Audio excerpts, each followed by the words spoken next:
ফাল্গুন মাসে যখন চারিদিকে বিয়ের বাজনা একদম রমরম করছে, তখন হঠাৎ করেই বর্ষাকালের মতো চারিদিক কালো করে ঘন মেঘ করে আসলো ঝমঝমিয়ে বৃষ্টি। ওরে বাবা, কী যে অবস্থা! কেউ কি ভাবতে পেরেছে এই সময় বৃষ্টি হবে? সবাই তো বহুদিন আগে থেকে বিয়ের ডেট ঠিক করেছে। সে যাই হোক, যখন বৃষ্টি আসলো দুপুরবেলায়, তখন অলরেডি আমার দুপুরের লাঞ্চের প্রিপারেশান হয়ে গেছে। এরকম ঝমঝমিয়ে বৃষ্টি দেখেই যে কথাটা প্রথম মনে পড়লো সেটা হলো খিচুড়ি খাওয়া। আর সেই যেমন ভাবা তেমন কাজ।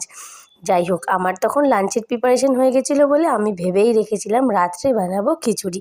আর এই খিচুড়িটা কাবলি ছোলার ডালের চানা মানে ডাল আর মুসুরির ডাল দিয়ে আমিষ খিচুড়িটা খেতে যা দারুণ হয়েছিল না!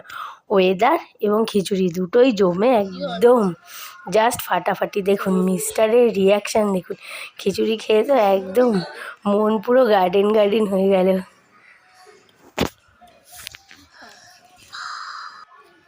রেসিপি পেতে অবশ্যই কমেন্ট করুন, আমি অবশ্যই আপনাদেরকে রেসিপিটা দিয়ে দেবো।